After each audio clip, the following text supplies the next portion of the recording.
Welcome to Humanized Podcast, your health personalized. I am your host, Rebecca Kelly. Our guest today is Dr. Greger, a founding member and fellow of the American College of Lifestyle Medicine. Dr. Michael Greger is a physician, New York Times bestselling author, and internationally recognized speaker on nutrition. He has videos on more than 2,000 health topics freely available at nutritionfacts.org, with new videos and articles uploaded almost every day. Dr. Greger has lectured at the Conference on World Affairs, testified before Congress, and was invited as an expert witness in the defense of Oprah Winfrey in the infamous meat defamation trial. He is a graduate of Cornell University School of Agriculture and Tufts University School of Medicine. 3 of his recent books, How Not to Die Cookbook, and How Not to Diet, all became instant New York Times bestsellers. His latest book, How to Survive a Pandemic, was just released in May. All proceeds he receives from the sales of his book go to charity. Thanks for being on the show, Dr. Greger. So glad to be here. Our first question is, when I read your book, I was just basically surprised at pandemic causes that you define along with past pandemics. I guess I was a little bit of a dum-dum. I didn't realize that I've heard of a couple of different pandemics, but then you list quite a few that are ongoing, right? So do you mind just kind of walking us through that? Sure. I was as surprised as anybody else. In fact, that's first half of my professional career was on infectious disease. And the reason that I became so interested is I did some postgraduate medical work on an AIDS ward. I remember growing up, there was no such thing as HIV. Where did this disease come from in the first place? And that really started me down this journey. And in fact, all of our major infectious diseases historically have come from animals. So for example, tuberculosis is thought to have been acquired through the domestication of goats. Measles, also from goats or sheep. Smallpox seems to have been a result of camel domestication. We domesticated pigs and got whooping cough, domesticated chickens and got typhoid fever, and domesticated ducks and got influenza. Leprosy came from water buffalo, the common cold from horses. I mean, how often did humanity have the opportunity to be sneezed in the face of by horses until they were broken and bridled, right? Until then, the common cold was presumably only common to them. But that was, 10,000 years ago. What has happened over the last few decades, where we now have hundreds of newly emerging pathogens emerging at a rate unprecedented in human history, and emerging from the same place because we changed the way we interact with the animal kingdom. So, for example, the AIDS virus was blamed on the butchering of primates in the bushmeat trade in Africa. Mad cow disease was because we turned, natural herbivores into carnivores and cannibals. SARS and COVID-19 been traced back to the exotic wild animal trade, right? But our last pandemic, swine flu in 2009, it's not from some backwater wet market in Asia, but was largely made in the USA on pig operations in the United States. Now, thankfully, swine flu only killed about 500,000 people. The next time, we might not be so lucky. No. So it just blew me away to hear about that. I just wasn't aware of it. And I also wasn't aware about the infection from animals. So whenever, COVID-19 came out, it was like, where did it come from? And then when you walk us through and talk about, I guess the bat and the scaly ant eater, right? And lo and behold, here we have this happening. As devastating as COVID-19 is, it may just be kind of a dress rehearsal for an even greater threat waiting in the wings of chickens. According to the CDC, the leading candidate for the next pandemic is a bird flu virus known as H7N9, which is 100 times deadlier than COVID-19. Instead of 1 in 250 cases dying, 40% of the people that have been infected by this chicken flu virus have died. The last time a bird flu virus jumped directly at human beings and triggered a pandemic, it triggered the deadliest plague in history, the 1918 pandemic, which killed 50 million people. And that had a 2% death rate. I mean, what if we had a pandemic infecting billions where, you know, it was more like 40%, more like a flip of a coin. But the good news is that there's something we can do about it. Just like eliminating the exotic wild animal trade and these live animal markets may go a long way towards preventing the next coronavirus pandemic. Reforming the way we raise animals for food, domesticated animals, may help forestall the next killer flu. Wow. So if you would summarize that, right, in a quick wrap up, in a minute, what would you say? Where are the pandemics coming from?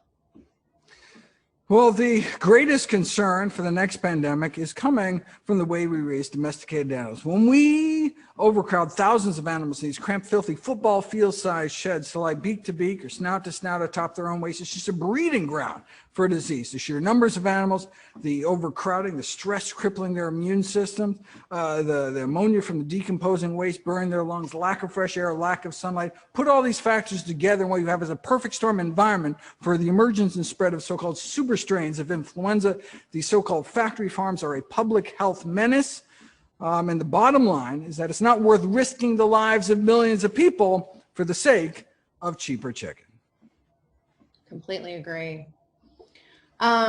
So in the future, right? So for future pandemics that might happen, and I know you said this could be the dress rehearsal, right? Hopefully lessons that we learn. And what steps can we do to take to be best prepared for them, both as an individual, but also as a community? Well, look, we may be one bushmeat meal away from the next HIV, one pangolin plate, those scaly eaters, from the next killer coronavirus, and one factory farm away from the next deadly flu. But along with human culpability comes hope, right? If changes in human behavior can cause new plagues, well, then changes in human behavior may kind of prevent them in the future. So what does that mean? That means moving away from animal sources of protein. And we've already had tremendous movement in this sphere. Just like major dairy corporations are going out of business because of this new constellation of consumer choices, well, the same thing's happening in the meat aisle. And now we have major meat producers like Tyson and Purdue and Smithfield, all coming out of these plant-based lines of meat products. And again, offering consumers a choice. And wait a second, if it tastes good, has the same mouthfeel and texture, and is healthier for you personally, healthier for the earth in terms of greenhouse gas emissions, and healthier in terms of having zero pandemic risk, this is the kind of sea change that we're seeing coming from some of the biggest meat corporations in the world. That really is the kind of writing on the wall, which will help us getting out of this kind of precarious situation. I know you also mentioned in the book different things that we can do that might also be kinder to animals so that they're in a better situation. And one of the things I remember is you talked about a lot of the pigs, they don't even have straw, right? Their bodies are right against cold slabs of concrete. And I just thought, as human beings, we know how important it is to be in an environment, right, that is conducive and kind to our immune system. And if we're doing this to our animals, there's no way that they're going to be strong and healthy in the event that they are animals that we are going to be eating. And there's science to back this up, right? We need to give these animals some more breathing room. They're the ones who could use a little social distancing at this point. And indeed, the study you cited showed that measures as simple as providing straw bedding so that pigs don't have the immunosuppressive stress of laying on bare concrete their whole lives, significantly reduces swine flu transmission rates. So we can follow the advice of the Pew Commission on industrial animal production, or the American Public Health Association, the longest running and oldest association of nutrition and public health professionals in the world, which has called for a moratorium on factory farms, no more factory farms. We don't tend to kind of shore up the levees until after disaster strikes, but in this case, we have to. And hopefully this is the kind of trial run we needed, the fire drill, to wake us out of our complacency. It could be much, much worse. And hopefully we'll start looking around once we reach our head above the sand with this current pandemic and realize we really need to, because it could be so much worse, find out ways for primary prevention, not just mitigating the impact of the pandemic, but preventing the emergence of the next pandemic virus in the first place. Right. Is there anything that you would recommend as things that would help improve our immunity, or supplements or foods or anything? I know in your book, How Not to Die, which I absolutely love and have my copy right here, right? You're great about informing and educating and really helping us understand what we need to do to make sure that our system is just running as the best it can. What would we do when it relates to the pandemic? Is there specific things that we should be doing, actions we should be taking, things that we should be? Consider the underlying risk factors for COVID-19 severity and death: obesity, type 2 diabetes, high blood pressure, and heart disease, all of which can be prevented, arrested, in some cases even reversed with a healthy enough diet centered around whole plant foods. And you don't even have to be obese. Just having a BMI of 28 can make you 6 times more likely to suffer severe COVID-19 course. And the average BMI in the United States is 29. So even being skinnier than the average American can leave you with so much excess body fat that can significantly increase your risk of hospitalization and death. And so that's why, look, this is the time to take better care of ourselves, right? I mean, now that we're not, may not be passing the donut shop on the way to work, and there aren't, bowls of candy on everyone's desks, or whatever your work situation is, most of us, many of us, have more control over our food environment now. So this is the time to clean out the pantry. This is the time to start that exercise program or that meditation program, or to get into a better sleep ritual. This is the time to take better care of ourselves, because it won't only protect you right now against the current infectious disease threat, but down the road for chronic lifestyle diseases in the future. Well, and you're giving us a perfect example as you are exercising while you talk to me. So you're actually not only just saying it, but you're actually living it also. I'm walking the walk. If there was like 5 things that you could tell someone to do, and obviously one of those things could be, make sure that your fat ratio is a certain, ideal, not above 28, but what would you say? Like, if you could say 5 things for you to do, what would those be? In terms of the current pandemic, it really comes down to distance. Okay. My concern about all this, there's a lot of talk about masking and how effective masks are. My concern is that masks will make people complacent. And people may put themselves with a mask on in situations that they otherwise might, like indoor, crowded, confined spaces with poor ventilation. That's really the most dangerous place to be during a pandemic, whether you have a mask on or not. I mean, really the best way to reduce your risk is putting as much distance between yourself and those kind of outside your bubble as possible, mask or not, vaccine or not right now. Right. Anything we can do to maintain, as frustrating as it might be, as much as we want to go out and hug everybody, this is the time we need to maintain that social distance, because it's the last thing anyone wants to do is to put a loved one at risk. Distance. Okay, then of course, taking better care of ourselves. This is the time to clean up their diet. And so there's... I should be on a treadmill right now talking to you. So there's a free app called Dr. Greger's Daily Dozen, where I talk about some of the healthiest of healthy foods I encourage people to fit into their daily routine. You can start playing around with that. Okay. Yes, exercise is important, not only for boosting one's immune system, but helping you sleep. And that sleeping alone will help boost your immune system, so it's kind of a twofer by exercise, and even just not being sedentary. Prolonged sitting has adverse health consequences beyond just the lack of exercise. And so if you can do something like a standing desk, even if you're not moving around while you're watching TV or something, that can help reduce our risk of some of the leading killers, and it's still the leading killer, and will be for a time to come. Heart disease has been the #1 killer of men and women every single year for the last 100 years, from 1919 to 2019, but it wasn't in 2018, and it wasn't in 2020 because of pandemic risk. But the irony is that we can actually attack both together, both heart disease and pandemic risk, by the same diet, which also may have the benefit of helping save the planet as well. That is a diet centered around foods from fields, not factories, foods that grow out of the ground. These are our healthiest choices. Awesome. All right, so plant-based. That's going to help us out. Absolutely. And then if there is anything you'd want us to keep in mind or think of as it relates to your book and the pandemic, things that we need to really look at as we go into, hopefully get out of this, but also be looking for the future. Since you built on, right, there's all these other, pandemics that have happened, right? This may be kind of heads up. What should we be doing? Well, in this, new age of emerging diseases, there are now billions of feathered and curly-tailed test tubes for new viruses to incubate and mutate within billions more spins at pandemic roulette.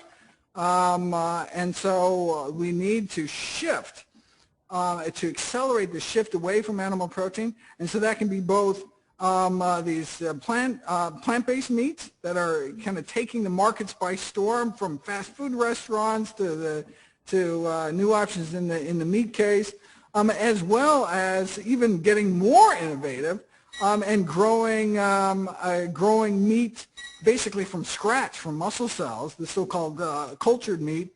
I'd never heard of that before. You're making meat without the actual animal, right? As long as you're making meat without the lungs, you don't have to worry about pandemic viruses, right? As long as you're making meat without the intestines, you don't have to worry about fecal bugs like E. coli, salmonella. So this like this clean energy, well, this would be kind of clean meat. And you could make as much as you wanted, then you don't have to worry about animal welfare issues. You don't have to worry about greenhouse gas emissions, and it's much less energy intensive and water intensive. And they're, in fact, Singapore is the first country in the world to actually allow the sale, and so it's actually being sold commercially now. And so hopefully that'll be yet another option to basically move the human populace away from raising animals for food, because that is the source of all viral pandemic disease. That blew my mind when I read that. It literally blew my mind. And now, though, when you go into the grocery store, like just, the oat milk, the almond milk, the, macadamia milk, like they're, all the different kind of cheeses that are not really, they're plant and nut based. And then, the different, I don't know anything about the cultured meat, but definitely some of the other options that we have, even in some of the fast food restaurants that are options in place. It's like the dairy-free milks. Now there's meat made from soybeans, meat made from wheat, meat made from peas, meat, and so look, if it's healthier and it tastes the same, right, then I encourage people to give it a try. Awesome. So if we would just wrap up the conversation, right, and there are some things that you just would say, all right, Rebecca, these are my top 3 to 5 things that I just want to leave behind with everyone. What would those 3 to 5 things be? Well, I encourage people. We have 2 very safe, very effective vaccines at a blazing speed. If you would have asked me, in fact, I even talk about it in the book, like there's no way we're going to have the majority of the population vaccinated before this summer. And we may actually beat that prediction, which just blows me away. And so, look, we've never come up with a vaccine this fast for a new pathogen, and we have data on its safety and efficacy now. And so, really, now it's just about political will to get it out and get it available. And if you have the chance, particularly if you are older or if you have one of these pre-existing conditions, you should jump at the chance. And hopefully, with enough of us vaccinated, we can extinguish this virus. I mean, the only way the virus spreads is if there's enough susceptible individuals for the viral sparks to jump from one individual to another. But immune individuals who can't get or transmit the virus act as like fire breaks to slow the spread, or like control rods in a nuclear reactor to break the chains of transmission and achieve this herd transmission. That's the only way we're going to get to squash this pandemic, and the sooner the better. Right. What did you say? If you can't get the virus, that the virus can't get you? You can't get the virus can't get to you. Basically, I mean, it's not spontaneous. Like, you only get infected by other people, and so as much as possible, you stay away from other people. And that's easier said than done, but you know, for those of you who've known, you know, healthcare providers have seen it with their own eyes. But for those of you who have not yet, have been blessed that they haven't had a friend or family come down with this, it can be really a devastating illness. And so you don't want to look back with regret, hurting someone else or yourself being hurt. We really need to just really stick with it. I know there's a lot of pandemic fatigue setting in, but you know, we needed to keep it up and get on the other side. Right. And we do that through distance primarily, and then herd immunity through vaccination. So vaccination, distance, and is there a third? And then taking care of yourself. So if you do get infected, Self-care. you will reduce your chances of a serious course. Awesome. Well, Dr. Greger, thanks again for being on the show. We really appreciate having you. It's been a complete pleasure. I'm such a big fan, and this has been a special treat for me also. Oh, I'm so glad to be here. Keep up the great work. So glad you do it in podcast form. Thank you.